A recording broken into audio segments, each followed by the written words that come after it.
Yan, so bago po tayo mag-start, tayo po yumukot manalangin. Lord, salamat po sa araw na to. Salamat, Panginoon, sa biyaya. Salamat sa grasya. Sa habag at awa niyo po, Panginoon, sa amin. And Lord, salamat po, Panginoon, sa bawat isa na idinako niyo sa lugar na to. Salamat sa bawat isa na makikinig. Dalangin po namin, nabuksan niyo po yung puso't isipan namin. Dalangin nga po namin, Lord, sa bawat mensahe, salita, na magmumula po sa iyong mga salita, Panginoon. Dalangin po namin, Lord, na ito yung may ukit, may tanim sa aming puso't isipan. Dalangin nga po namin, Lord, na buksan mo yung puso't isipan ng bawat isa. Madala kami nito, Panginoon, sa pagkamangha, pagkakilala sa aming Panginoong Isus. Madala kami sa tunay na pagsisisit, pagtalikod sa kasalanan, at tunay, tapat na pumumuhay po para lamang po sa iyo. Lord, maraming salamat nga po at sa iyo po namin ibinabalik ang lahat ng papuri, kaluwalhatian, karangalan. Ito po ang aming dalangin sa matamis na pangalan ng aming Panginoong Hesus. Amen. So bigyan po natin ng palakpak ang ating Panginoon. Ayan. So yung passage or yung verse po natin sa araw na to, hindi po tayo malalayo dun sa naging topic ni Pastor last week. So hindi naman talaga malalayo, pero yun at yun pa rin talaga yun. So titingnan lang natin siya sa mas malawak na titingnan natin yung pinakabuong context niya. So sa Mateo chapter 7, verse 13 hanggang 23.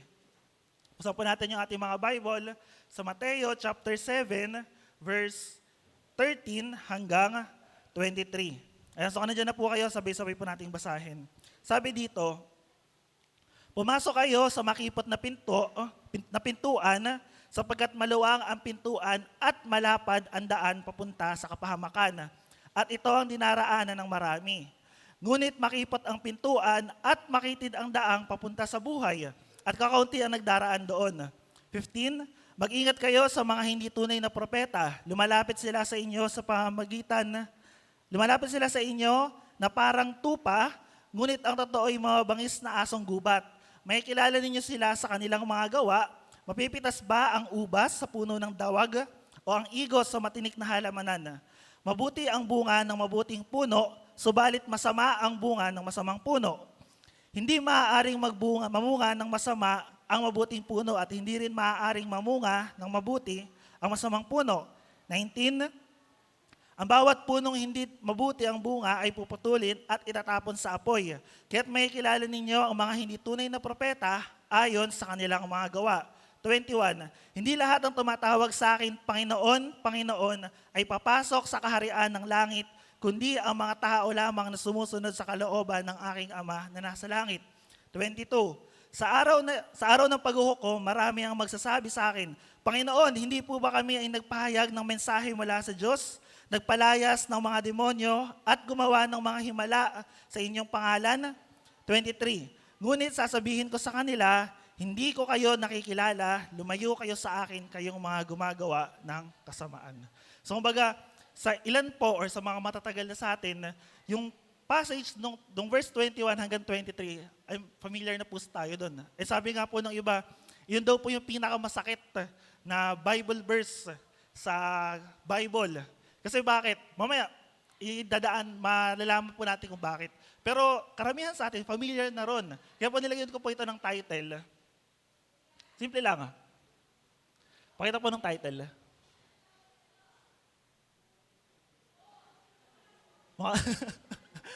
Yung title po, ayan. Yung title po niya, nilagyan ko po ng title, Let Us Stop Playing Church. Sabi mo sa katabi mo, Let Us Stop Playing Church. Now, bakit let us stop playing church? Kasi kung titingnan natin, nasabi ko na nga kanina, itong passage na ito, isa sa pinakamabibigat na passage sa Bible. And kung titingnan niyo po yung pinakabuong context nito, yung pinanggalingan ng passage na to, magsisimula ito sa Matthew chapter 5. Ito yung tinatawag na Sermon on the Mount. Pagdating ng chapter 5, buong chapter 5, chapter 6 hanggang chapter 7, iisang event lang po yun. Yun yung time na nagpipreach si Jesus nung panahon niya. And tong chapter 7, tong bandang huling verses, ito na yung patapos sa si Lord. And ang tinutukoy niya na rito, mostly, patungkol sa muli niyang pagbabalik. Or hindi lang sa pagbabalik, sa araw ng paghuhukom. Or sa pinakakahuli-huli ang araw. Now, kung babasahin niyo po ang Hebreo, sabi ng Hebreo doon, minsan lamang itinakda sa tao ang mabuhay. At after nun, paghuhukom na. So meaning, kung titignan po natin ang sinasabi ng Bible at ang katotohanan, darating ang araw, darating ang panahon, lahat tayo haharap sa hukuman ng Diyos. Lahat tayo haharap sa Diyos mismo. At sabi nga rin yung araw ng paghukom na to, lahat ng tao, lahat ng ginawa natin, lahat ng sinabi natin, pagsusulit, i-judge, huhukuman, titingnan ng Diyos, tama ba? Totoo ba? Naging tapat ba tayo? And may kita natin sa 21 to 23, ito yung pinakamabigat sa lahat. Pero bago natin puntahan yan, simulan na po natin sa point 1. Kung dito na po natin yung verse 13 hanggang 14, meron po dalawang illustration na ginagamit dito. Sabi nga rito, 2 types of gate and 2 types of way. So meron daw dalawang uri ng daan at pintuan. Pa-flash ng picture. Yung pakita lang sa yung picture. Ayan. Ano pa nakikita nyo? Siyempre, daan. Para namang di ba? Daan. Ano yung makikita? Yung isang daan, ano yung tsura niya? Makipot. Yung isa, yung sa kaliwa kanan. Kanan. Sa kanan, malawak. Kung pipiliin po kayo sa kayo dadaan, sa kaya kayo dadaan? Sa maluwang. Kasi, smooth. O sa mga nagmamotor, sino yung mga motor dyan? Sa kayo dadaan, pag pipiliin kayo sa dalawa, sa kayo dadaan? Doon sa lubak o sa smooth? Sa smooth? Siyempre, di ba, kung nakamotor ka, bakit ka dadaan doon sa malubak? Di ba? Bakit? Lalo pag umuulan. Sa Siyempre, paano pag umuulan? Di mo putik yung isa. Hassle. So, siyempre, karamihan sa atin ang pipiliin, yung maluwang. Paano pag traffic? Naalala ko kung nadaan kayo sa may biga. Galing kasi kami dito kahapon sa may bandang biga One way. So pag pumasok ka, tapos ang gamit mo 4 wheels, may hirapan ka magmaniobra. Kasi kailangan aabangan yung... Basta kung nadaan kayo dyan, di ba, kailangan yung abangan ang tabayanan, lalo na liliko pa dun sa isang bahay, sa bakanting lotes, tsaka dadaan. So baga ganun yung itsura hassle. Ngayon, titignan natin dito, may dalawang daan, yung isa malawak, yung isa makitid. So yung iba, sabi pwede daang tao, yung iba naman daang sasakyan. So kung makikita natin, ganito yung dinidescribe ng passage natin. Pag tinignan natin sa English version, pa-next po. Yan, sabi ng verse 13, enter by the narrow gate, for the gate is wide and the way is easy, that leads to destruction, and those who enter it are many. Naku, tinanong mo yung katabi na yun. Saan daw papasok yan kanina? Doon sa maluwang o sa makipot? Pag tinan nyo yung 14, tinan nyo pa yung 14. For the gate is narrow and the way is hard, that leads to life, and those who find it are few. Now, itong verse na to, madalas po natin makikita to sa social media, tsaka sa Google, pag sinearch nyo, ito yung pinaka-illustration yan. Paki-next po, yan. So yung isang daan, papunta dun sa destruction, papunta sa kapahamakan. And sabi ng Bible, sabi ng verse natin, marami ang dumadaan doon. Yung isa, papunta kay Lord, pero nakita nyo, dito, ilan ba yan? Mga 20? 30? Pero yung papunta dun kay Lord, ilan lang? Nag-iisa. And kapag tingnan natin tong passage natin, tong verse natin, simple lang yung pinapakita niya. Sabi rito, kung titignan natin may dalawang daan. At kung titignan natin tong verse na to, ang tinutukoy nito, simple lang, pagsunod. Kasi yung gate or yung pintuan, usually, nagsisimbolize or nagpapakita no, ito si Lord. And even yung daan, pinapakita na ito si Lord. Pero yung daan mismo, nagsisimbolize siya, nagpapakita siya ng journey. At kapag tingnan natin itong daan na to, ano itong daan na to? Ito yung daan ng pagsunod natin kay Lord. Kaya sabi ng Bible, sabi ng verse 13, basahin na, sabi ng verse 13, pumasok kayo sa makipot na pintuan sapagkat maluwang ang pintuan at malapad ang daan papunta sa kapahamakan. Or sa English, sabi nga doon, for the gate is wide and easy. Madali, masarap, or smooth. Pero yung pagpunta doon sa makipot na daan, sa makipot na pintuan, mahirap. And saan natin ito i-relate? Sabi ko kayo na sa pagsunod. Tatanungin ko po kayo, madali bang sumunod kay Lord or hindi? Ano po? May nagsabi hindi. Sino magsasabi rito? Oo, mahirap pa. O walang itataas. Sino sabi nito, madaling sumunod kay Lord? Now, ang tanong, bakit po tayo nag-i-struggle? Bakit tayo nahihirapang sumunod kay Lord? Bakit tayo nahihirapang gawin kung ano yung kalooban ni Lord? Kung madali palang sumunod kay Lord. Nagigets niyo po? Oh? Kung mahirap naman palang sumunod kay Lord, ano gagawin natin? Kaya po yung tinutukoy dito na daan or pintuan, simple lang po yung in-illustrate nito, yung pagsunod natin. And para po sa mga matatagal na or para sa mga baguhan na rin, pag tingnan po natin, yung pagsunod kay Lord, hindi siya laging madali eh. Especially yung pagsunod. At lalong-lalo na kung may kasalanan na kailangang idil sa buhay natin. Never siyang magiging madali, never siyang magiging smooth yung pagsunod kay Lord. Kaya tinan niyo minsan may mga Kristiyano magsasabi, nag-i-struggle ako, nahihirapan ako, ang hirap sumunod kay Lord. Diba? Kaya minsan po yung example dito, simple lang eh. Tingnan po natin kung kumusta yung Bible reading, kumusta yung prayer life. Marami magsasabi, medyo nahihirapan nga ako mag-Bible read eh. Medyo nahihirapan nga ako mag-pray. Medyo nahihirapan akong umattend sa mga gawain, nakakalimutan ko. Diba? Tapos sabihin natin, madali lang sumunod kay Lord. Kaya kung titignan natin dito, hindi talaga siya madaling sumunod kay Lord. Mahirap sumunod kay Lord. Lalo na kung gagawin natin kung ano yung kalooban niya. Or kung gagawin natin kung ano yung pinapagawa niya. Kaya minsan, like example dito, ano ba mas madali? Mahalin yung sarili o mahalin yung kapwa? Ano ba mas madali? Sumunod kay Lord o sumuway kay Lord? Ano ba mas madali? Gumawa ng kasalanan o gumawa ng katwiran? O pinapababawin natin, ano mas madali? Magsinungaling, magsabi ng totoo? Tanong mo yung katabi mo. Di ba? Ano mas madali? Magsinungaling. Di ba? Maging totoo po tayo. Maging reality. Di ba? Kaya sabi ni Lord sa Lucas, kung bibigyan natin yan ng simpleng computation. Wide gate plus easy way, destruction. Narrow gate plus hard way equals to life.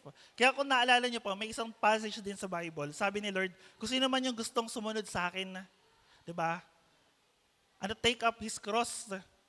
Dalhin natin yung cross natin and sumunod tayo sa Kanya. Napakahirap gawin nun. Even, sabi nga ni Paul makabahagi ni Kristo saan? Sa Kanyang paghihirap. Even hanggang sa kamatayan. Pero karamihan sa atin, ano masasabi natin? Masarap. Maganda. Bakit talaga natin naiintindihan kung bakit tayo nasa church? Bakit talaga natin naiintindihan yung pagsunod kay Jesus Christ? And kung titingnan niyo po, nung mga nakaraang preaching, nung mga nakaraang passages, di ba, pag sinabi kasi nating blessing, pagpapala, madali lang eh. Pero alam niyo po ba kung kailan nagsisimula yung blessing tsaka pagpapala? Tanong niyo po sa akin, kailan? Pag sumunod tayo kay Lord. Nagigets niyo po? Pero yung pagsunod kay Lord, hindi madali eh. Mahirap. Kaya sabi ni Lord sa Lucas chapter 13, verse 23 to 24, tignan niyo po minsan may nagtanong sa Kanya, o may nagtanong kay Lord, Ginoo, kakaunti lang po ba ang maliligtas? Sinabi niya sa kanila, or sinabi ni Lord, pagsikapan ninyong makapasok sa makipot na pintuan. Sinasabi ko sa inyo, marami ang magpupumilit pumasok, ngunit hindi makakapasok. Yung pagpasok pa lang sa pintuan, mahirap na. Paano pa yung paglalakad dun sa daan? Kung makipot na yung pintuan, makipot pa yung daan, mas mahirap na. Dito ka tinatanong sa Kanya sa Lucas, Lord, marami ba yung maliligtas? Sabi ni Lord, kukunti lang. Iilan lang. May iba magtatanong, bakit pa ako mag-church? Bakit pa ako mananampalataya kung di rin pala ako maliligtas? Mamaya, sagutin natin yan. Pero kung titignan natin, sabi rito, makipot na yung pintuan, makipot pa yung daan. Sino ba yung pintuan? Sino ba yung daan? John chapter 14, verse 6, sabi rito, sabi ni Jesus, ako ang daan, ang katotohanan, at ang buhay. Walang makakapunta sa Ama, walang makakapunta sa Diyos, kundi sa pamamagitan ko lamang. And sa lahat ng religion sa buong mundo, sa lahat ng relihiyon, denomination, sabi nila yung Christianity daw yung pinaka-exclusive. Alam niyo kung bakit? Kasi si Lord, si Jesus, yung nag-claim na siya lang yung daan, siya ang daan, siya yung buhay, sabi rin, at katotohanan, walang ibang makakapunta sa Diyos, kundi sa pamamagitan lamang ni Jesus Christ. And ano po tinuturo sa atin minsan? Maging mabuti ka lang, maging mabait ka lang, saan ka pupunta? Sa langit. Pero sapat ba yung pagiging mabait tsaka mabuti natin? Diba naalala ko nung sa Facebook, minsan pag nakita kayo ng mga video na biglang may tatawa, tapos biglang may flash na picture ni Lord. Kasi, ba't ka tumatawa? Minus point ka kagad sa langit. Kung ganun yung base system ng langit, may grading system, tas 100. So palagay nyo, ilan yung papasa sa atin?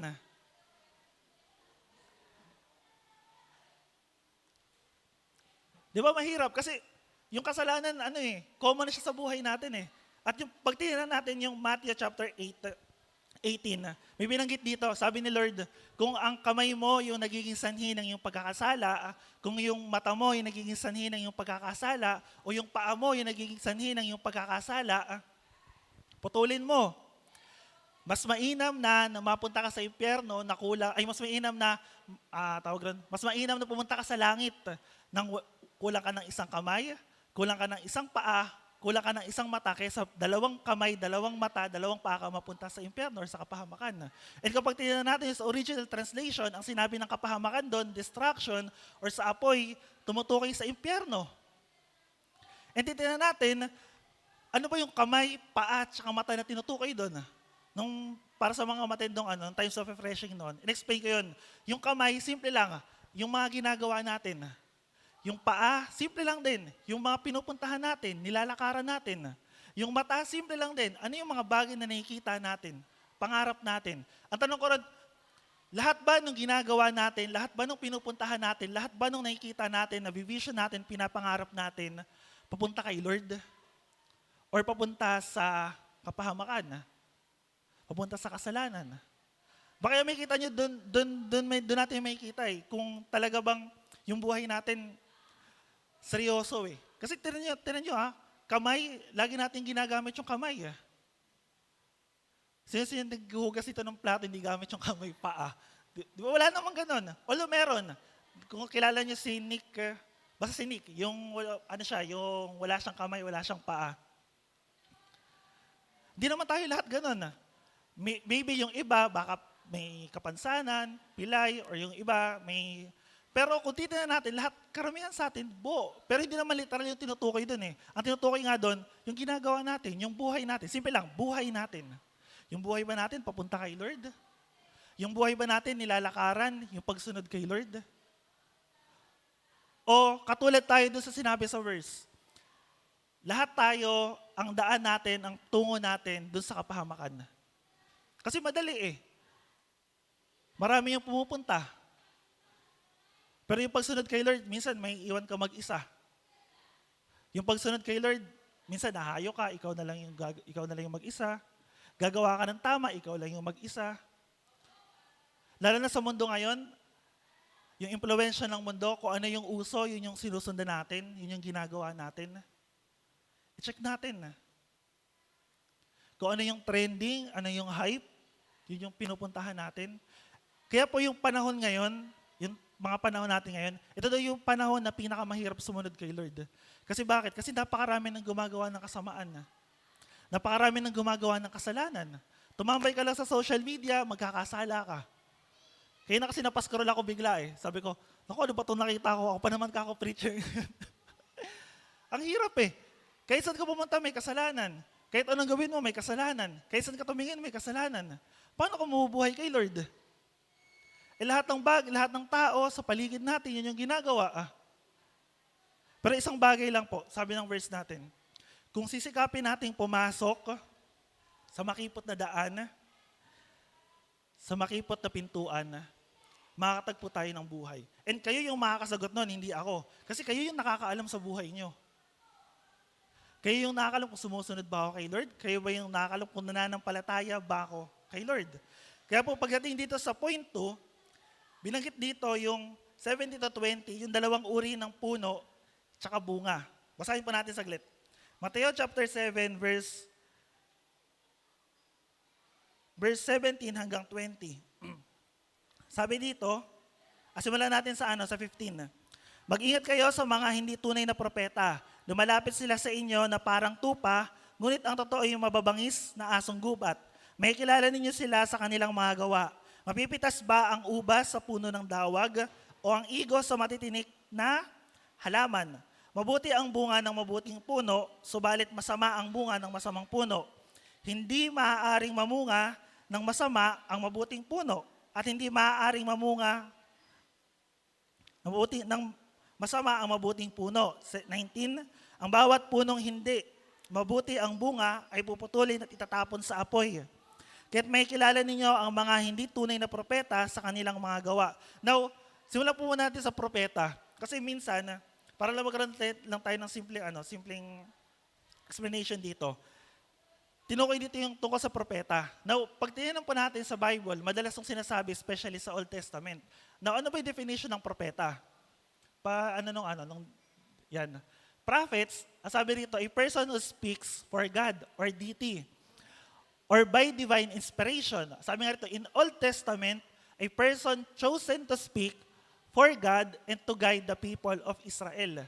And usually, itong mga propeta na to, sila yung pinagpapakitaan ng Diyos ng panaginip, pinagpapakitaan ng Diyos, nangungusap sa kanilang Diyos. Isa sa mga example nito, sila Moses, sila Ezekiel, sila Daniel, sila Samuel, ano ba? Yung mga prophets, kung sa Old Testament, yung pinakahuling mga books, mga minor tsaka major prophets yon. And ang lagi ginagawa ng Lord, pag nagpapadala siya ng propeta, simple lang, para bigyan ng babala ang Israel, or warning. Or minsan, pag may gagawin ng Israel, sumasangguni muna sila either sa pinakapunong pari or doon sa propeta. And ito yung mga tao na mamamagitan kay Lord. At kung ano yung sabihin ng Lord, ito yung gagawin nila. Now, even no Old Testament, may mga tinatawag na false prophet or mga huwad na propeta, mga hindi tunay na propeta, sabi nga rito, hindi tunay na propeta, mga mapagpanggap, mapagkunwari. Ang role kasi ng isang prophet, sobrang exclusive niya. Alam niyo kung bakit? Kasi yung prophet, siya yung nakikipag-usap kay Lord at kung ano yung sasabihin ni Lord, yun yung sabihin niya sa tao. Now, nung Old Testament, may mga lumalabas na hindi naman talaga tunay na propeta. At ano yung ginagawa nila? Sasabi nila, ito yung sinabi sa akin ni Yahweh, ito yung sinabi sa akin ng Diyos, sabihin ko sa inyo. And mostly, ng mga false prophet sa Bible, sa Old Testament, ang lagi lang nilang sinasabi, mga magagandang bagay. Mga bagay, mga matatamis, mga mabubulaklak na salita. At sinasabi nila, ito yung sinabi sa akin ni Lord na sinasabi ko sa inyo. Isang example, nung panahon ni Jeremias, nung panahon na dadalhin sila sa exile sa Babylonia. Yung mga propeta nung time na yon, isa lang yung sinasabi, hindi kayo dadalhin sa Babylonia, mananalo kayo sa mga mananakop sa inyo. Yung Babylonia, pag sumugod sa inyo, sinakop kayo, hindi kayo sasakupin. At hindi kayo mapupunta sa Babylonia kasi may pangako ang Diyos. Now, yung basihan din nila, yung Bible, yung kautusan. Pero ang sabi ni Jeremias, sabi sa kanya ni Lord, pumunta kayo sa Babylonia, hayaan yung mapunta kayo doon for, I think, 70 years or 40 years. Doon kayo mag-asawa, doon kayo magkaanak. Tapos after nun, tsaka ko kayo ibabalik. Now, tinan niyo yung dalawa. Sa Jeremias, ang sinasabi niya, dadalhin kayo sa Babylonia, masasakop kayo. Kasi bakit? Sobra na yung kasamaan nyo, sobra na yung kasalanan nyo, dumating na kay Lord at yung way para magsisi kayo at yung way ng Lord para parusahan kayo, dalhin kayo sa Babylonia. Pero ano sabi ng mga false prophets sa kanila? Hindi, pagpapalain kayo ng Diyos. Hindi maganda yung mangyayari sa inyo. Hindi, lahat ng mga pagpapala, ipagtatagol kayo ni Yahweh. And ano nangyari sa kanila? Napunta sila sa Babylonia. Kaya pag binasa niyo yung Jeremias chapter 29, yung buong chapter na yon, alam ko na din yung favorite verse ng iba eh. Yung for I know the plans I have for you. Yun yung time na sinasabi ng Lord sa kanila kasi dadalhin sila sa exile. Kasi dadalhin sila dun sa Babylonia. Kaya pag nirelate sa buhay niyo yung verse na yun, hindi lang siya kasi may magandang plano si Lord sa buhay ko. Hindi lang ganun. Kasi nung time na yon, papunta na sila sa Babylonia. Pero may pangako pa rin yung Lord sa kanila. May pangako pa rin ng Diyos sa kanila. Kaya minsan sabi ko, isa yun sa mga twisted or isa yun sa mga nababalok na passage sa panahon natin ngayon eh. Kasi bakit? Akala natin, pag sumunod tayo kay Lord, pag kumilala tayo kay Lord, smooth lahat ng bagay sa buhay natin. Akala natin masaya lahat. Akala natin maganda lahat. Kaya ano nangyayari, pagka nagkaroon ng problema, nagkaroon ng pagsubok, natisod dito sa church, may hindi nakasundo, ano nangyayari? Aalis na lang ako, ganito pala yung mga Kristiyano. Ba't ba nangyayari sa akin to? Naging mabait naman ako. Tandaan niyo po, hindi po kabaitan yung way, yung solusyon para makita talaga yung buhay natin kung sumusunod kay Lord. Basahin po natin yung Bible. Ano yung sinasabi ng salita ng Diyos? At sabi rito, sa passage natin, sabi ng 15, may mga magpapanggap, may mga pupunta. At sabi ron, mag-ingat tayo sa mga hindi tunay na propeta. Kasi bakit? Kung titignan natin, simple lang yung role ng prophets. Sabihin ko ano yung pinapasabi ni Lord. Ngayon, ano yung role ng false prophet, ng mga false teachers? Simple lang, to deceive people, mandaya at manligaw. Sabi ng Matthew chapter 24, verse 11, sabi dito, marami ang magpapanggap na propeta at ililigaw ang mga tao. Pag binasa natin yung next, paki-next, ano ba yung next kasunod yan? 22, sa Marcos naman, sapagkat may mga magpapanggap na Kristo or Antichrist at may mga magpapanggap na propeta. Magpapakita sila ng mga himala at mga kababalaghan upang iligaw kung maaari maging ang mga hinirang ng Diyos. Imagine mo, yan po yung role ng mga false prophet. Paniwalain ka sa mga bagay na hindi naman talaga sinabi ng Lord. Halimbawa na lang ito, bibigyan ko na isang simple explanation, simple illustration lang. Halimbawa, one time, para sa mga girls, sa mga girls na lang. Sa mga girls, may isang alam nyong lalaki na faithful kay Lord, active sa church. Talagang pag tingnan mo yung buhay niya, tawag rito, talagang masasabi mong man of God. Pero one time, lumapit sa'yo. Kasi ang sabi niya, sabi sa akin ni Lord, ikaw daw yung binibigay niya sa akin na. Ano magiging reaction niyo? Yung mukha nung iba pa. May sabi, ang cringe daw. Diba? Imagine mo, pupunta sa'yo, sabi sa akin ni Lord, ikaw daw yung para sa akin. Balikan nyo kagad. Anong verse sa Bible yan? Saan sinabi sa Bible yan? And doon yung makikita, kasi minsan yung mga false prophet, or yung mga false teacher, yung ginagamit din nila, Bible. Even nga si Satan diba? Anong ginamit ni Satan? Anong tinukso niya si Lord? Bible din.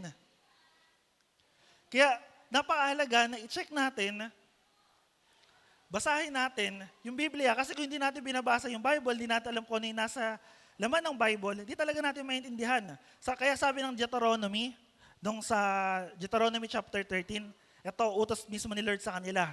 Sabi nito, kung sa inyo may lumitaw na propeta o nagbibigay ng kahulugan ng mga panaginip at magpakita siya ng mga kababalaghan o kaya'y magkatotoo ang kanyang pahayag, subalit, hinihikayat kayong sumamba sa mga Diyos-Diyosan, hindi naman ninyo kilala, huwag kayong makikinig sa Kanya. Pagsubok lamang iyon ni Yahweh sa inyo kung talagang iniibig ninyo siya ng buong puso at buong kaluluwa. Nakikita niyo po, at isa yon sa sign, isa yun sa makikita natin kung talaga itong tao na to, nililid ba tayo kay Lord. Kaya minsan sinabi ko rito, kung itong church na to, yung leader nyo, yung nagtuturo sa inyo, yung nagba-Bible study sa inyo, hindi kayo tinuturuan na sumunod kay Lord. Hindi na kayo tinuturuan na mamuhay ng may kabanalan, ng may katwiran. Hindi na kayo tinuturuan na mabuhay para kay Lord. Ako na pa nagsabi sa inyo, umalis kayo. Kasi bakit? Kasi definition na yon, time na yon, na yung church na to, hindi na kay Lord. And sa panahon natin, napakarami ng ganun. Kaya lagi ko sasabi sa inyo, maging maingat po kayo sa scroll sa social media. Kasi maraming mga magagaling magsalita. Mga mabubulaklak sa pandinig natin. Talagang literal nakikilitiin ko ano yung gusto mong marinig. Talagang kikilitiin ka kung ano yung gusto mong maramdaman. Pero ang tanong, ito po ang tanong, nalilid ba tayo neto para mas maging banal pa? Para mas maging matuwid pa? Nalilid ba tayo neto para mas sumunod pa kay Lord? Kasi sabi ni Lord, dito mo makikita kung sino yung huwad na propeta. Dito mo makikita kung sino yung huwad na guro. Dito mo makikita kung sino ba yung kay Lord at hindi. And sa panahon natin ngayon, sobrang madali ng dayain ng tao. Sobrang dali na nating mahikayat. Sobrang daming information na hindi natin alam kung ano ba yung paniniwalaan natin. Even nga yung Bible, pinagdedebatihan pa. Ang daming argument, ang daming problema. Simple lang. Basahin niyo yung Bible niyo. Basahin niyo yung salita ng Diyos. Malalaman niyo kung ano talaga yung kalooban ni Lord. And simple lang din yung tinuturo sa atin ni Lord. Simple lang din yung sinasabi ng Bible. Pero bakit mahirap gawin? Simple lang din. Kasi may kasalanan tayo. Or makasalanan tayo. Nanatili sa atin yung likas sa pagiging makasalanan. Di ba? Parang simple lang Pero, mahirap gawin. Kaya sabi rito, may kilala natin yung mga propeta o yung mga huwad na propeta, saan? Sa kanilang mga gawa. Sabi rito ng 15, mag-ingat kayo sa mga nagsabing hindi tunay na propeta, lumalapit sila sa inyo na parang tupa, ngunit ang totoo ay mga mababangis na asong gubat. Isa pa pala to, sabi ng isang mangangaral, sa isang church daw, 3 lang daw yung uri ng tao. 3 lang daw yung uri ng nasa loob ng church. Isang tupa, isang kambing, at isang nasa anyo ng tupa, pero asong gubat pala or wolf. Now, sabihin lang natin kung ano yung role ng mga to. Simple lang. Yung tupa, sila yung nakikinig at sumusunod kay Lord. John chapter 10. Yung kambing, parang tupa, tulog tupa, pero may kita natin to sa buhay. Usually sila yung mga may ingay. Tanong mo tayo, may ingay ba yan? O minsan ang description daw po ng iba, ito yung mga reklamo. Kasi yung nakita na ba kayo ng tupa? Nawala yung tupa dyan nung kambing, sorry. Yung kambing, nakarami kambing kasi dyan, tapos dito sa gilid. Anong tunog ng kambing? Yung tupa, anong tunog ng tupa? Hindi tayo So alam ko, tahimik yung tupa. And yung kambing maingay. Minsan, dinidescribe daw to na yung mga tupa daw, sila yung tahimik, sumusunod kay Lord. And yung mga kambing, sila yung mga maingay. And literal na transcription natin, sila yung mga mareklamo. Maraming sinasabi, maraming nakikita. Pero hindi naman makita sa buhay. And akala nila, tupa sila, pero kambing pala. And ito yung pinakamalala sa lahat. Yung nagaan yung tupa, pero asong gubat pala. And ano yung role nito? Para sirain, para guluhin yung kawan. Pag tingnan niyo po yung Acts chapter 20 verse 29, sabi ni Pablo rito, alam kong pagkaalis ko yung magsisipasok ang mga bangis na asong gubat at walang patawad nilang lalapain ang kawan. And tinutukoy dito ni Pablo yung tungkol sa pangangalagaan ng tupa sa mga churches sa kanilang pinuntahan. And sabi ni Pablo, pag alis ko, darating yung mga asong gubat. At ano yung role nila? Para dayain, i-deceive, ipakalat yung mga tao. And last time nakwento ko yung na-encounter ko kulto. Diba, sabi nila, si Lord daw bumalik na pero nasa China. Kung hindi tayo malalim kay Lord, maaakit ka Lately meron pang isa. Di ko alam kung ba't ako'y nabibiktima. Di man ako totally nabibiktima, pero hindi ko alam kung bakit ako'y nakaka-encounter sa kanila. Meron pang isa, sabi nila, si Lord daw babalik bilang tao. Kasi bakit daw siya tinawag na anak ng tao or son of man. Tapos sabi nila, may question and answer. Tapos may choices. Letter A ganito, letter B ganito, letter C ganito. Sabi sa letter A, siya daw ay babalik bilang sanggol at ipapanganak ba ulit? Or ang ibig sabihin ba nito ay siya ay babalik mula sa alapaap at bababa rito? Or yung C, hindi ko alam. Ang daming sumasagot doon sa A. Sabi, si Lord ay muling babalik dito bilang sanggol, bilang baby, papanganak siya ulit. Ano gagawin ni Lord? Papako ulit sa krus para sa kasalanan ng mga tao? Hindi, sabi ng Bible, minsan na niyang ginawa yun Tinapos siya na yun noon. Para lahat ng sasampalataya sa Kanya, lahat ng mananampalataya sa Kanya, maliligtas. And pagbalik niya, kukunin niya na yung mga naghihintay sa Kanya. Hindi na siya babalik bilang sanggol para ipanganak pa ulit. Para lang magpatuloy tayo sa ginagawa natin. Kasi ganito yun Kung nagpapatuloy tayo sa kasalanan natin, nagpapatuloy tayo sa pamumuhay ayon sa ginagawa ng mundo, parang paulit-ulit natin pinapako si Jesus Christ sa krus. Minsan niya lang ginawa yun, kaya sabi ng Hebreo, kung hindi natin pinapahalagahan yung pagkamatay ni Kristo, hindi natin pinapahalagahan yung ginawa niya, baka hindi talaga tayo tunay na mananampalataya. Sabi ng Korinto, kung hindi natin pinapahalagahan yung gawain actually, ang context sa Lord's Supper, pero hindi natin pinapahalagahan yung ginawa ni Lord, tayo na mismo yung umiinom ng hatol para sa ating mga sarili. Imagine mo, ikaw na nag-allow sa sarili mo na husgahan ng Diyos at ang hatulan ng Lord. Naigets nyo? Hindi na babalik si Lord bilang sanggol. And ito yung mga kumakalat na teaching sa panahon natin ngayon. Meron pa nga pong isa, narinig lang namin ng Lunes eh. Meron daw pong sinasabi na hindi na natin kailangan manghingi ng sorry kay Lord kasi forever forgiven na raw tayo. Pero ano yung sinasabi ng Bible? Di ba? Sa Our Father, chapter 6 ng Matthew, Lord, patawarin niyo kami sa aming mga kasalanan. Sa gayon, patawad namin yung mga nagkakasala sa amin. Nagigets niyo po? Kaya mahalaga talaga na binabasa natin yung Bible kasi kung hindi natin binabasa yung Bible, kung ano lang yung makita natin sa internet, kung ano lang yung marinig natin sa mundo, yun lang yung i-absorb natin. Yun lang yung titingnan natin. At pag tingnan niyo po yung 1 Juan chapter 4 verse 1, ano po sabi doon? 1 Juan chapter 4 verse 1, sabi ni John dito, mga minamahal, huwag ninyong paniwalaan ang bawat nagsasabing nasa kanilang espiritu. Sa halip, subukin ninyo sila, malaman kung talagang mula sa Diyos ang espiritong nasa kanila sapagkat marami ang huwad na propeta sa mundong ito. Nagigets niyo po, kaya kung hindi tayo nagbabasa ng Bible, di mo maintindihan yung, mabilis ka lang madadaya eh. Kaya sabi ng Marcos, even yung mga pinili, even yung mga elect, even yung mga talagang, alam mo, nakikita mo sa church na mananampalataya, baka tangay din. Eh, minsan yun yung nakakalungkot eh. Minsan may mga encounter, especially sa mga matatagal na, may mga encounter tayo na matagal ka na, tapos may mga umalis ng church, may mga lumipat. So may kanya-kanya silang reason, may kanya-kanya silang dahilan. Yung mga lumipat na nagpatuloy sa ibang church, personally, natutuwa ako doon. Kasi bakit? Kasi alam ko nagpapatuloy sila. Lalo na kung alam kong yung church na napuntahan nila, parehas lang din ang mensahe na ibinabahagi natin. Pero nakakalungkot kung nag-step out ng church, tapos balik sa dating buhay. Ang mas nakakalungkot pa, nag-step out ng church, sa iba napunta. And ano yung nangyayari sa mga ganun? Simple lang. Kasi nakarinig ng ibang turo, nakarinig ng ibang teachings, nagandahan, lumipat. And nangyayari sa church yun. Nangyayari sa atin yun. Nangyayari na rin sa atin yun.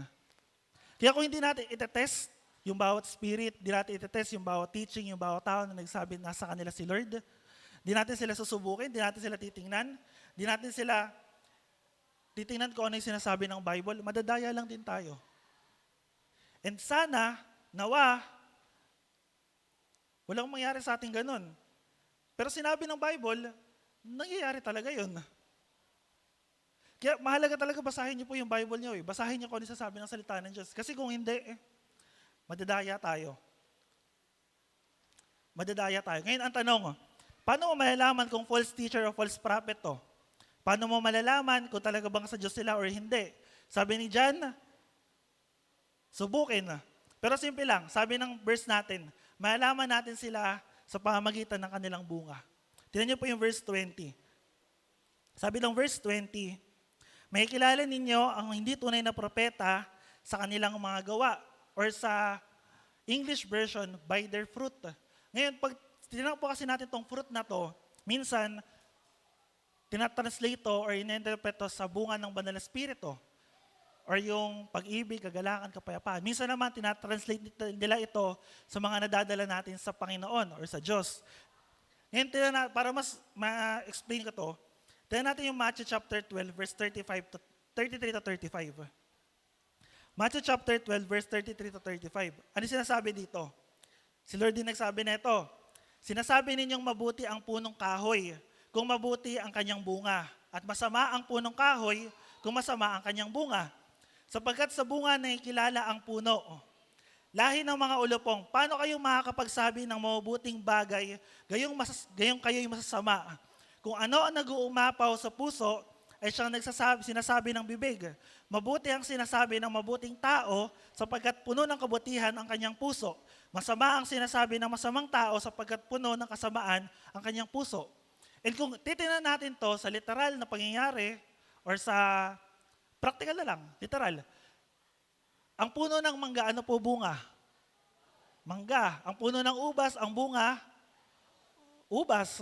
Pero minsan may tinatawag po tayong grafting. Kaya ang nangyayari, minsan, although puno siya ng mangga, pero iba yung nagiging bunga niya. Pero sa spiritual, hindi basta ganun. Hindi pwedeng sabihin mo, Lord, kasi ginraft kasi ko kaya kalahati yung bunga ko mabuti, kalahati yung bunga ko masama. Hindi ganun. Sabi rito, kung mabuti yung puno, mabuti yung bunga. Kung masama yung puno, masama yung bunga. Ang sabi ni Lord, ano rito, kung mabuti yung nasa puso mo, mabuti yung gagawin mo. Kung masama yung nasa puso mo, masama yung gagawin mo. And kailan tayo makakagawa ng mabuti? Yung talagang mabuti ha. Hindi yung mabuti na may pagkukunwari, hindi yung mabuti na may pakitang tao, hindi yung mabuti na kasi kailangan kong gawin out of obligation, responsibility. Kailan natin makikita yun? Talagang nabago na yung puso natin. At yung desire natin, yung puso natin, si Lord na nandoon. Kasi kung si Lord yung nasa puso natin, lahat ng gagawin natin, out of love, pag-ibig, pagmamahal sa Kanya. Kaya minsan, mahirap pusgahan, mahirap sabihin. Pero may kita kasi natin yung tao kung ano yung ginagawa niya eh. May kita natin kung ano ba yung motive niya. Halimbawa na lang sa mga manggagawa dito, sa mga leaders. Kapag ginagawa mo yung bagay na ginagawa mo, or nakadelegate ka sa mga delegation mo, bakit mo siya ginagawa? Ano yung reason bakit mo siya ginagawa? Tumutugtog ka, bakit ka tumutugtog? Kahit sa aming mga preachers, kahit sa aming mga leaders, nagli-lead ka, nagpipreach ka, para saan? Para kanino? Ano yung reason, ano yung goal? Kasi minsan, lagi siyang may hidden motive. Minsan may narinig ako tao. Sabi niya, kaya lang naman kasi ako nakakapagsinungaling. Or kaya lang naman ako nagsinungaling. Kasi meron ako ibang motive na kailangan gawin, na kailangan kong ma-achieve. And alam ko na kapag sinabi ko yung totoo, hindi ka papayag, hindi ka agree. And yun, wala pa yung sa bibig ng isang mananampalataya. Wala pa yung sa bibig ng isang nagsasabing Kristiyano siya. And mahirap yung ganun kasi sasabihin natin, kaya lang naman ako nagsinungaling. Kaya ka lang nagsinungaling. And yung pagsisinungaling mo, sapat na yun para masira yung pangalan ni Lord. Sapat na yun para mapulaan si Lord.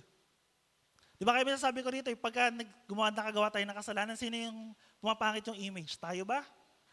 Pag bumagsak tayo sa kasalanan, sino yung pumapangit yung image? Tayo ba? Hindi, si Lord. Although may kahihiyan sa atin, although yun yung consequences ng kasalanan natin, pero kanina yung pangit na pupunta? Kay Lord. Ganyan ba yung mga Kristiyano? Ganyan ba yung mga nag-church? Kaya nga yung title ko, let us stop playing church eh. Kasi kung nandito lang tayo at di talaga tayo totoo kay Lord, baka naglalaro lang tayo bilang Kristiyano. Baka hindi talaga tayo totoo. Baka hindi ka talaga tunay. At sabi nito, may kita nyo yung mga tao na to, yung false prophet, hindi lang false prophet, even yung mga false believer, yung mga hindi talaga kay Lord, sa kanilang mga gawa. Now, may kita natin to una sa bunga ng mga ginagawa natin. Nasa iyo ba yung Holy Spirit? Nanampalataya ka ba kay Lord? Nasa iyo yung Holy Spirit. Ngayon, ano yung bunga ng Banal na Espiritu? Pag-ibig, kagalakan, kapayapaan, katsagaan, kainahunan, katapatan, pagpipigil sa sarili. No, hindi ko sinasabi na lahat yun perfect dapat. Pero lahat ba yun sinisikap natin? Kaya nga yung narrow way, yung daan, way of obedience yun eh. Hindi perfect yung buhay natin, hindi smooth yung buhay natin, pero sinisikap mo. Personal yun. Ngayon, paano naman yung fruit na tao daw na nilid natin kay Lord? Ganito lang, simple lang. Kung Kristiyano ka, mananampalataya ka, syempre, ang isa sa mga goal natin, makapag-akay kay Lord. Tama Diba, madala yung family natin, madala yung kamag-anak natin, madala kung sino man yung tao na inilapit sa atin, Lord. And maganda yun. Hindi ko sinasabi, itigil nyo yun. Mas maganda nga yun.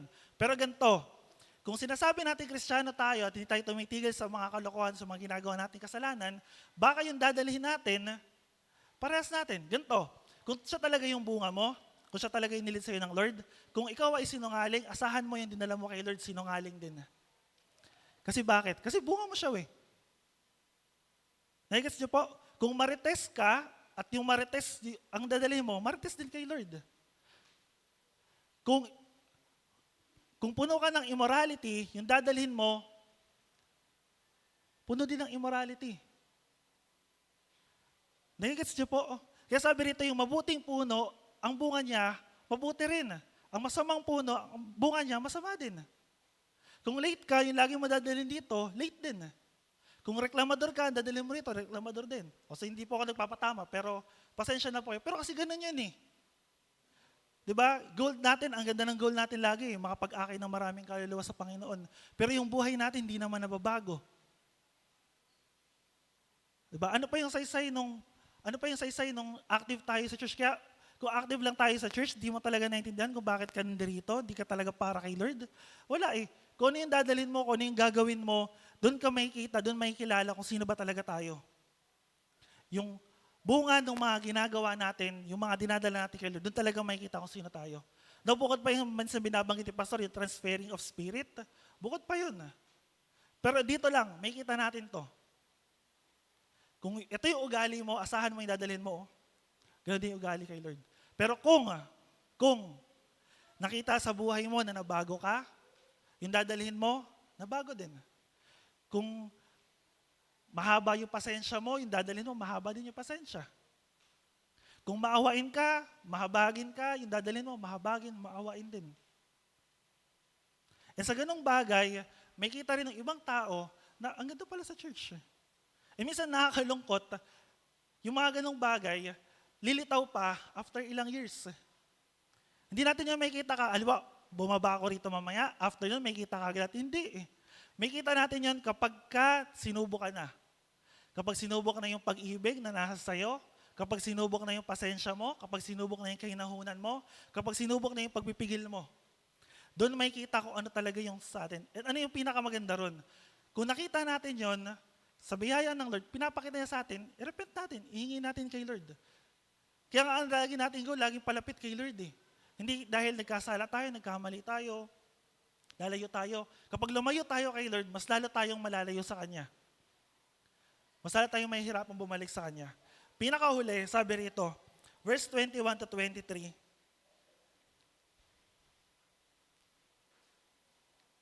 Dalawang uri po ng mananampalataya, or two types of believer and two types of follower.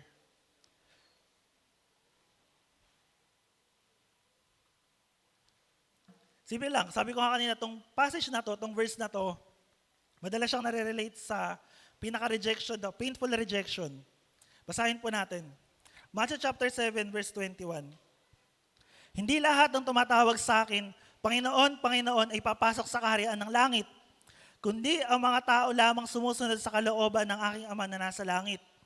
Sa araw ng paghuhukom, marami ang magsasabi sa akin, Panginoon, hindi po ba kami ay nagpahayag ng mensahe mula sa Diyos, nagpalayas sa mga demonyo at gumawa ng mga himala sa inyong pangalan? At 23, ngunit sasabihin ko sa kanila, hindi ko kayo nakikilala, lumayo kayo sa akin, kayong mga gumagawa ng kasamaan.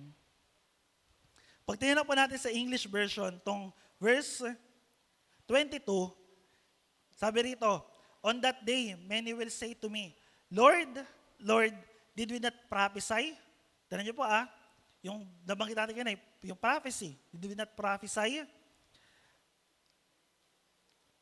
Sabi, wait lang, nawala ako. Did we not prophesy? Cast out demons in your name and do many mighty works in your name. Tignan niyo po, ano yung sabi ng mga tao rito? Lord, hindi ba kami nag-prophesy, nagpahayag ng mga mensahe patungkol sa iyo? Hindi ba kami nagpalayas sa mga demonyo? Hindi ba kami gumawa ng mga miracles? Di ba kami gumawa ng mga tanda, signs, wonders, and miracles? Di ba't nagawa namin lahat ng bagay na to sa inyong pangalan?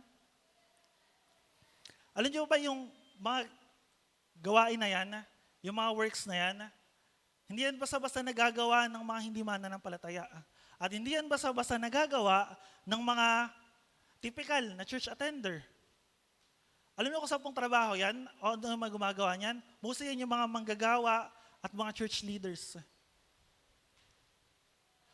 Kung titinan niyo po, isang example, sa gawa, minsan may nagpalayas ang demonyo. Alam ko, name nun si Esqueba ba yun? Sa English class na ba? Sa Esqueba. Ang ginawa nila, nakita nila sila Pablo, sila Pedro na nagpapalayas ng demonyo sa pangalan ni Jesus Christ. Tapos ginawa ng mga Hudyo na to, nagpalayas din sila. Nakakita sila na may inaalihan ng demonyo, tapos nagpalayas. And ano sabi sa kanila nung inaalihan ng demonyo? Sabi sa kanila ng evil spirit, si Jesus, kilala ko. Si Pablo, kilala ko rin. Pero kayo, sino kayo? Tapos, doon sila inatake ng evil spirit. Nakikita niyo po, yung gawain na to, yung pagpapahayag ng mensahe ng Diyos, paggawa ng mga miracles, ng mga signs, wonders, ng mga pagka-cast out ng demon na to, hindi to gawain ng mga simpleng mananampalataya. At hindi to gawain ng hindi mananampalataya. Ang gumagawa nito sino? Mga nangunguna mismo, mga leaders. At kapag tingnan po natin yung 1 Pedro chapter 2 verse 1, ito yung warning na sinabi sa atin ni Pedro, noong una may mga huwad na propetang lumitaw sa Israel. So yung sinabi natin sa point 2. Gayon din naman, may darating sa gitna ninyo ng mga huwad na guro, lihim silang magtuturo ng mga maling aral na ang dulot ay kapahamakan. Pati ang Panginoong tumubos sa kanila ay kanilang itatakwil, kaya't di magtatagal at sila'y mapapahamak. Nakita niyo po, sabi, even sa loob ng church, even sa gitna ng mga mananampalataya, may lalabas ng mga huwad na propeta, may mga huwad na guro. Kaya hindi natin masasabi kung sino talaga yung ligtas sa atin eh. Hindi natin masasabi kung sino ba yung totoo kay Lord. Pero kung pagbabasihan natin itong mga mensahe, itong mga passage na nabasa natin, simple lang, una may kita natin sa buhay. Sumusunod ka ba kay Lord? Isa may kita natin sa bunga. Ano yung mga ginagawa mo? At pangatlo, may kita natin to sa harapan na ni Lord. Ihintayin ba natin na dumating yung araw na harap tayo sa hukuman ng Diyos at saka niya i-reveal lahat ng bagay? At pag dumating yung araw na yun, wala nang atrasan, wala nang, Lord, sorry na, nagawa ko po ito kasi, alam niyo na, may motive po kasi ikaw eh. Na baka kasi pag ito yung ginawa ko, magalit po kayo. Hindi eh. Kung hindi po tayo manindigan sa Diyos, hindi tatayo kay Lord. Ngayon pa lang sa buhay natin na tuwing tayo magiging seryoso sa Kanya. Pag humarap tayo sa Kanya, baka sabihin natin, Lord, hindi ba sumama ako sa evangelism? Lord, hindi ba naglilid ako ng Bible study? Lord, hindi ba ang dami ko nadala patpunta sa'yo? Tapos sasabihin ng Lord, pasensya na, hindi kita kilala eh. Now, minsan may magtatanong, minsan may tanong yung sabi ko kanina kung ganito pala yung mangyayari pagdating sa harapan ng Lord, at di naman pala talaga ako ligtas, bakit ko pa ginagawa lahat ng bagay na to? Di ba, halimbawa kami, preacher kami, pagdating sa harapan ng Lord, pag hahatulan na kami, hukuman na kami ng Diyos, hindi pala kami totoo. And kung titingnan niyo po yung mundo ng mga Kristiyano, maraming mga Kristiyano na nahuhulog sa kasalanan. Bumabalik sa dati nilang mga buhay. May mga pastor, may mga church leaders. And totoo yun, reality yun. And kung kami, hindi namin siseryosohin, hindi kami talaga totally committed kay Lord. Pag humarap tayo kay Lord, nasa hukuman na tayo ng Diyos, at hinatulan kami. Di ba makita, di pala totoo si Kuya Jello, kala ko pa din, ang galing-galing pa namang magsalita, di pala totoo kay Lord. Idol ko pa man din, basta sabi ng Lord, Lodi ko pa man din si Kuya, si Ate, di naman pala totoo kay Lord. Minsan huwag mo natin isipin kung ano yung sasabihin ng ibang tao eh. Isipin natin, pag humarap tayo kay Lord, sa araw na yun, minsan, alam ko may passage sa 2 Corinthians, yung sinasabi rito yung reward natin kay Lord. Kasi pag humarap na tayo kay Lord, dalawang hukuman yung tatayuan natin. Isa, yung Great White Throne Judgment. Ito yung sa harapan ng Diyos. At yung isa, yung Judgment Seat of Christ. Kung saan nahatulan lahat ng mga ginagawa natin. Minsan, na-skip na natin yung White Throne Judgment, yung hukuman ng Diyos. Ang gusto na kagad natin yung reward, yung blessing. Lord, ano bang blessing yung ibibigay mo sa akin? Lord, ano ba yung reward ko dyan sa langit? Pero pagdating pa lang dun sa unang judgment, papasa ka kaya Diba, di pala isipin natin pag umarap tayo kay Lord, pasado kaya tayo?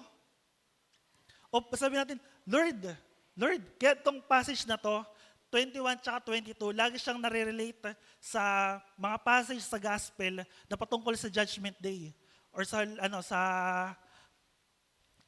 araw ng paghuhukom. And marami itong passage. Meron pang passage dyan yung tungkol dun sa mga babae na may dalang ilawan. Meron pa yung passage dyan tungkol dun sa may-ari ng bahay na after daw, nung dumilim na, sinarado na yung pintuan. And lahat ng passage na yon tumutukoy sa huling araw. And ano yung masakit doon? Ano yung nakakalungkot doon? Karamihan doon, tumatawag ng Panginoon, or Lord, pero hindi naman pala kilala ni Lord. Hindi sapat na kilala natin si Lord. Ang tanong, kilala ka ba ni Lord? Hindi sapat na masipag tayo sa church. Hindi sapat na maganda yung ginagawa natin. Hindi sapat na magaling tayo magsalita. Pero ano yung bunga ng mga ginagawa natin? Ano yung buhay natin? Kasi doon talaga may kita eh. Doon mo matetest, doon mo makikita kung ako ba sumusunod ako kay Lord? Tong tao ba na nagsasalita nito sa harapan ko, talaga bang sumusunod to kay Lord? O baka pagharap natin kay Lord, hindi ko kayo kilala. Now, pagdating sa verse 23, meron kasing ano rito eh. Para mas maintindihan natin. Sa verse 23, sabi rito, lumayo kayo sa akin kayo mga gumagawa ng kasamaan. Sa English version, sabi rito, then I will declare to them, I never knew you, depart from me, you workers of lawlessness, or evildoers sa English. Now, yung lawlessness, siguro i-break na lang natin itong lawlessness na to. Kasi hindi ko naungkatin yung original Hebrew word yan eh. Yung lawlessness, kunin natin yung pinaka-root word. Ano yung root word ng lawlessness? Law. Batas. Tapos pag dinagdag natin yung lawless, ibig sabihin sa Tagalog, literal Tagalog, walang batas. Pag minsan alam ko, pangdagdag yun ng pandiin. So ibig sabihin, lawless, walang batas. Ngayon, ang tanong ko po, wala po bang batas or utos na ibinigay sa atin si Lord? Isipin nyo, may batas ba or may utos na ibinigay sa atin si Lord? Meron o wala? Meron. Ano po yun? Ano? Or bumulo iba, hindi ko, Meron. Sa Old Testament, binigay yung batas sa pamamagitan nino, ni Moses, 10 Commandments, tama? And after nun, may mga ilang batas pa na binigay si Lord. Deuteronomy, Leviticus, pag binasa nyo yun, nandoon. Pagdating sa New Testament, may binigay si Lord. Kinompress niya, sinamarize niya. Ano yun? Matthew chapter 22, verse 37 to 40. Ano sabi rito? Sumagot si Jesus, ibigin mo ang Panginoon mong Diyos ng buong puso, buong kaluluwa at pag-iisip. Ito ang pinakamahalagang utos. At ito naman ang pangalawa, ibigin mo ang kapwa gaya ng pag-ibig mo sa iyong sarili. Sa dalawang utos na ito, nakasalalay ang buong kautusan ni Moses at katuruan ng mga propeta. Nagigets niyo po? Kaya tanong, may binigay ba na utos sa atin si Lord? Meron. Ibigin natin si Lord ng buong puso, buong kaluluwa, pag-iisip. Lahat-lahat ng meron tayo, mahalin natin si Lord. And sabi doon, mahalin natin yung kapwa natin, gaya ng pag-ibig natin sa ating sarili. Balikan natin yung Matthew chapter 7, verse 23. Ano sabi doon? Depart from me, you workers of lawlessness. Kasamaan. Simple lang. Kapag hindi natin ginagawa yung sinasabi ng Lord, hindi tayo sumusunod sa Kanya. Para tayong walang batas. Wala kang sinusunod. Walang utas na ibinigay sa'yo si Lord. And yun yung pinaka-literal na translation nun. Yun yung pinaka-original nun. Sabi ni Lord, lumayo kayo sa akin para hindi ko kayo binigyan ng utos na dapat yung sundin. Kaya minsan magtataka, di ba, bakit nasa harapan na sila ni Lord? Tapos sabi ni Lord, hindi ko kayo kilala. Kasi simple lang. Itong mga tao na to, mananampalataya. Itong mga tao na to, nasa church. Itong mga tao na to, active. Sinasabing sila Kristiyano. Pero, at the back of their mind, at the back of their life, puro kasalanan. Alam niyo po kung ano yung pinakamadaling gawin ng Kristiyano? Magkunwari Ipakita yung buhay natin na maganda. Ipakita yung buhay natin na banal, malinis, matuwid. Yun yung pinakamadaling bagay na kaya natin gawin. Pero doon natin, may kita yon sa buhay, sa ginagawa, at sa harapan ni Lord. Kaya sabi Lord, ibigin natin si Lord. Ngayon ang tanong, minamahal po ba natin si Lord ng buong puso, buong kaluluwa, buong pag-iisip? At sabihin ng iba, kuya, ginagawa ko yun. Active na active ako. Kamusta yung Bible reading mo? Kamusta yung prayer life mo? Hindi sapat na active lang tayo. Hindi sapat na lahat ng gawain, nandito ka. Hindi sapat na lahat ng ministry na pasukan mo na. Hindi sapat yun Ang tanong, may relasyon ka ba talaga kay Lord? Ang tanong, nasusunod ba talaga natin yung mga pinapagawa niya? Ang tanong, talaga bang kilala ka ni Lord? Minsan ba naiisip niyo yun, nai-realize niyo yun? Kahapon kasi galing kami sa kaklase namin na namatay. And hindi siya mawala sa isip ko Napakaikli lang ng buhay ng tao. Napakaikli lang. Imagine mo, ka-age lang namin 20 plus na. Sa batch namin, sabi magkaklase, dalawa na yung nawala. Yung isa, 4 years ago ata. Parang basta 20 plus lang din yun. Imagine niyo 20 years. Sa isang iglap, nawala yung buhay ng isang tao. And alalahanin niyo, sino sa mga kamag-anak niyo yung sumama na kay Lord? Or nawala na, namatay na. Di ba, parang kahapon lang, kasama mo, kakwentuhan mo, tapos magugulat ka na lang, bukas wala na. Mapapaisip ka minsan ang saglit ng buhay ng tao. Hindi natin alam kung hanggang kailan lang tayo rito.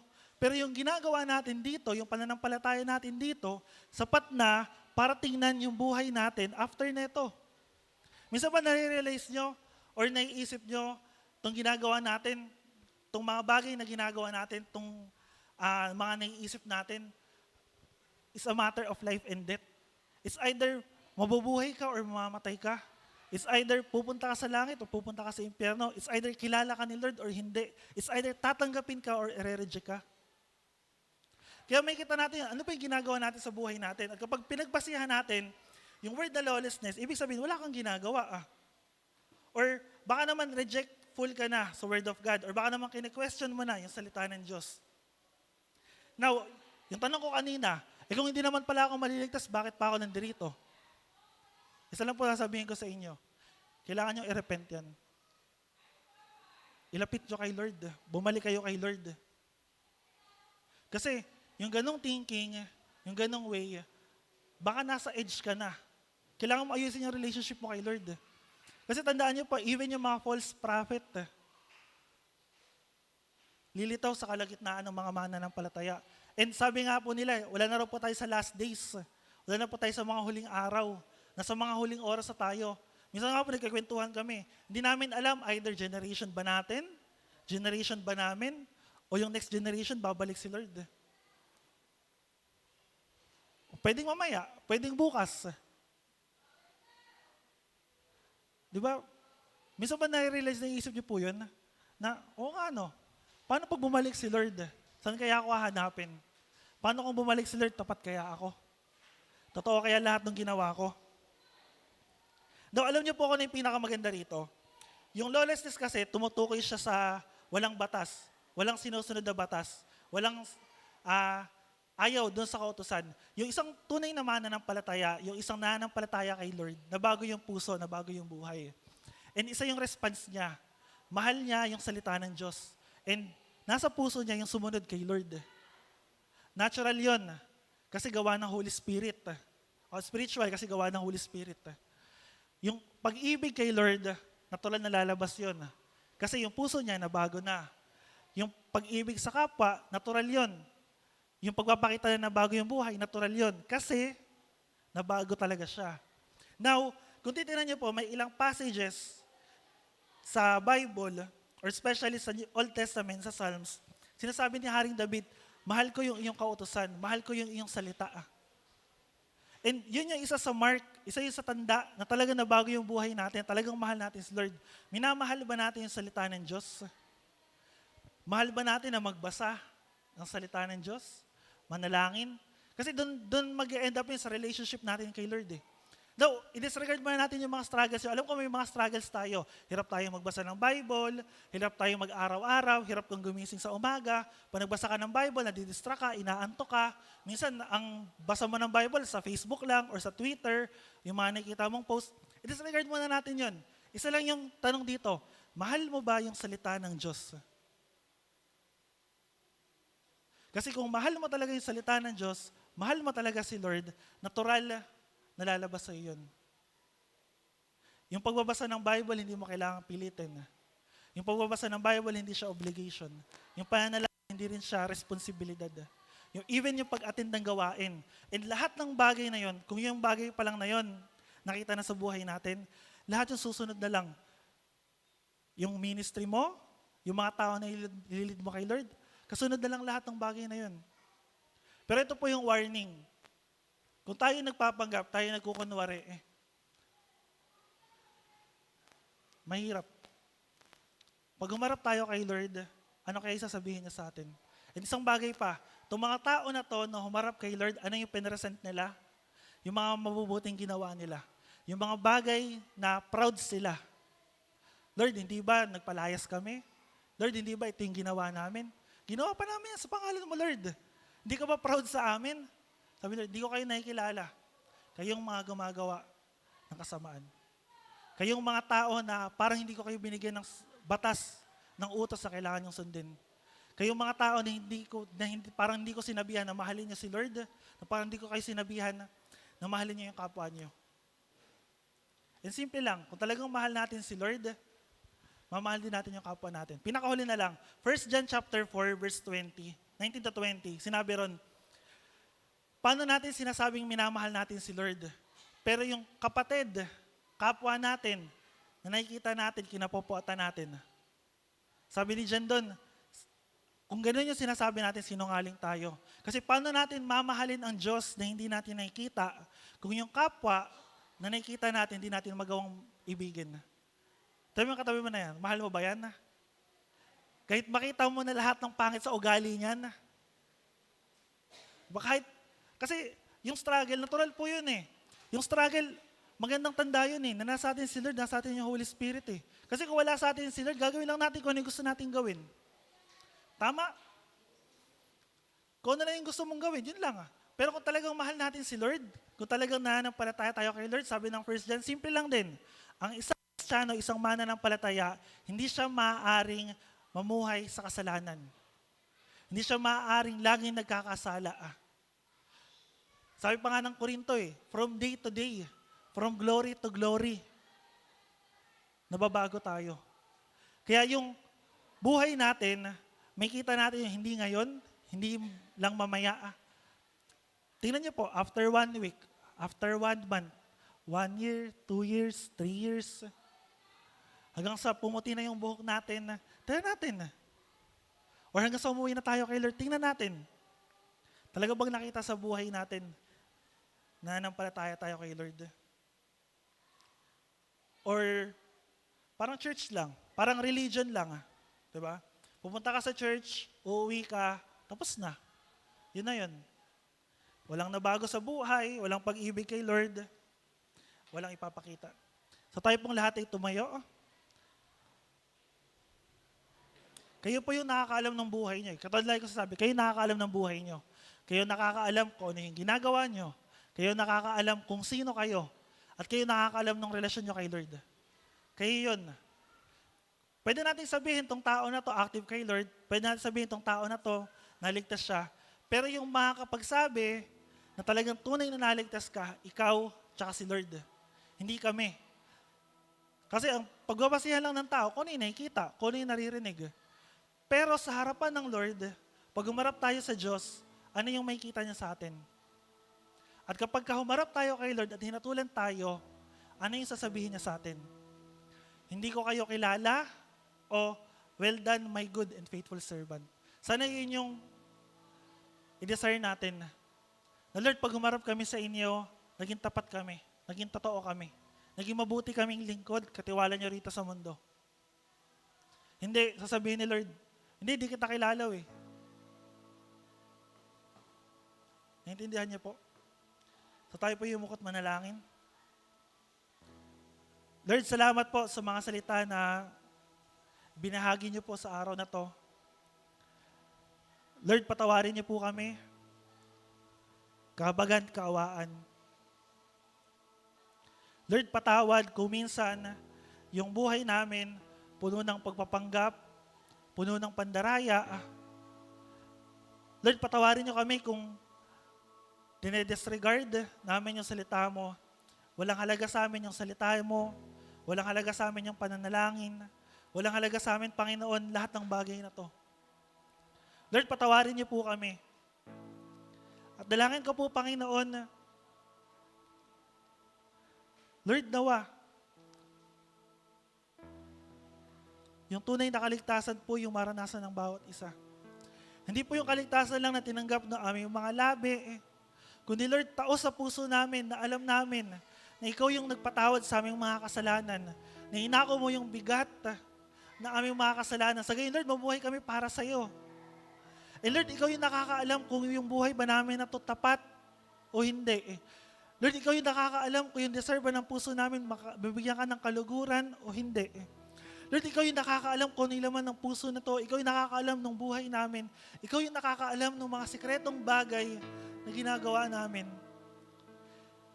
And Lord, kung meron po kami pagkukulang, pagkakasala, at hindi kung meron sa buhay namin, Lord, dalangin ko po, patawarin niyo po kami. Kahabagan niyo po kami. Tulungan niyo po kami, Lord, na mamuhay ng naayon po sa inyong kalooban, na sumusunod sa inyo. Lord, sa bawat isa na nanlalamig, na nanghihina, na pinabayaan na namin, Lord, yung buhay spiritual namin, pinabayaan na namin yung mga bagay patungkol sa inyo. Lord, patawarin niyo po kami.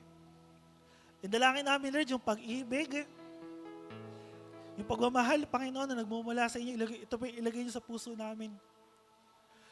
I-revive niyo po yung puso, yung buhay ng bawat isa. At kung meron po kami nagagawang kasalanan, Panginoon, tago o hayag man, dalangin po namin, Lord, na kahabag at kawaan niyo po kami. Dalangin po namin, Lord, na ituwid niyo po kami. Dalangin po namin, Lord, na ikaw po yung maghayag nito. Dalhin mo kami, Lord, sa tunay na pagsisisit pagtalikod sa kasalanan. And even yung relationship namin sa inyo, Lord, kung hindi namin ito pinapahalagahan, patawarin niyo rin po kami, Panginoon. At dalangin ko, Lord, tulungan niyo po kami, Lord, na makabalik po sa inyo. Lord, patawarin niyo po kami kung hindi ka namin inibig, minahal. Patawarin niyo kami, Lord, kung hindi rin namin inibig o minahal yung kapatiran. Patawarin niyo kami, Lord, kung kami yung nagiging dahilan, nagiging sanhi minsan ng katitisuran, ng kasalanan, or even kami, Lord, nagkakasala kami, Panginoon, dahil iba yung naiisip namin sa aming kapatiran o sa mga tao na kapaligid sa amin. Lord, patawarin niyo po kami. Tulungan niyo po kami, Lord, na mamuhay, na aayon po sa amin pong Panginoong Hesus. Ma-conform po kami sa image po, sa larawan po ng aming Panginoong Hesus, na may pag-ibig, kapakumbabaan, pagsasakripisyo, na may pananampalataya po sa inyo. And Lord, dalangin po namin na hindi lamang po ito parang paglalaro lang, or hindi lang pupunta kami sa church, after neto, alis na, tapos mamumuhay na kami na katulad ng paano namumuhay itong salibutan na to. Dalangin po namin, Lord, na tulungan niyo po kami na mamuhay, manindigan sa inyong mga salita. And Lord, kung meron po rito, nagtatanong kung ligtas po ba talaga kami, paano pag dumating yung araw na yun, humarap kami sa inyo. Dalangin ko po, Lord, ikaw po yung mag-assure ng kaligtasan na ibinigay niyo po sa amin. Ikaw po yung kumilos, ikaw po yung mangusap sa amin. Lord, salamat sa araw na to. Salamat, Panginoon, sa mga narinig po namin na salita. At sa lahat ng makikinig nito, Panginoon, dalangin po namin na ito'y may ukit, may tanim sa aming puso at isipan. Pagpalain niyo po yung buhay ng bawat isa na naririto. Pagpalain niyo po yung bawat tahanan, bawat pamilya, lahat ng pinagkakabalahanan ng inyong mga anak. At dalangin po namin, Lord, na umalis po kami sa lugar na to, na may kapayapaan, na may kagalakan, na may pananampalataya sa inyo, Panginoon. Lord, maraming salamat po, Panginoon, at sa buong araw na gawain namin. Samahan niyo po kami, kilusan niyo po kami, Panginoon, at makita sa buhay namin, Panginoon, yung tunay na pananampalataya, yung tunay na pagkakilala po sa inyo. Lord, maraming salamat nga po, at sa iyo po namin ibinabalik ang lahat ng papuri, pasalamat, karangal at kalawalhatian. Ito po ang aming dalangin sa matamis sa pangalan ng aming Panginoong Hesus. Amen.